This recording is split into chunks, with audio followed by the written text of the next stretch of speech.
The sun, no? The sun is the most uplifting, the most enthusiastic, the most optimistic, napakaswerte, napakasaya, no, ng energy ng sun, Virgo. So the sun is going to shed its light, no, sa buhay ninyo. Po pwedeng sa lahat ng areas of life ninyo to magliliwanag ang buhay ninyo, magiging masaya, magiging maayos, magiging maganda. Kung meron man kayong mga problema pinagdadaanan, you know, that's going to fade away kasi mapabalot na kayo ng liwanag, no, ng sun. And this is also about healing, no? Yung sun has an energy of healing as well. Kaya, kung meron man kayong mga physical ailments na pinagdadaanan, you know, maybe ngayon mararamdaman ninyo na bubuti na kayo, kahit papano magi-start na kayong makaramdam ng improvement, magi-start na kayo na makaramdam ng pagbalik ng inyong physical strength, no, at ang inyong vitality, yung ganon.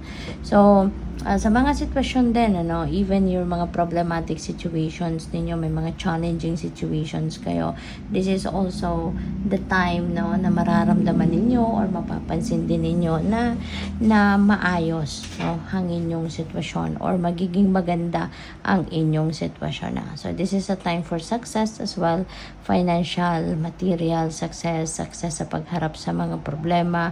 So maganda ang inyong sitwasyon, masaya, maganda, no? At ang challenge lang ninyo rito is 8 of Wands, no?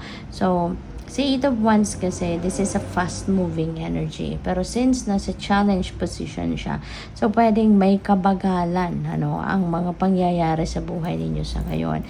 Maaaring meron kayong mga magagandang plano, meron kayong mga magagandang bagay na iniisip, may mga ideas, may mga gagawin kayo. Pero, po pwedeng may mga delays dito na mangyari, maaaring may mga blockages, yung gano'n, ano. At kumbaga hindi kayo basta-bastang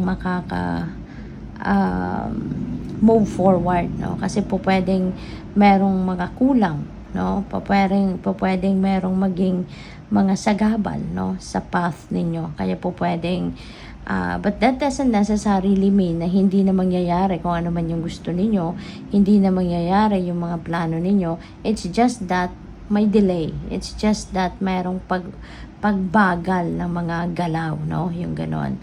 So, yung advice sa inyo, we have 5 of Wands, no? 5 of Wands is conflict.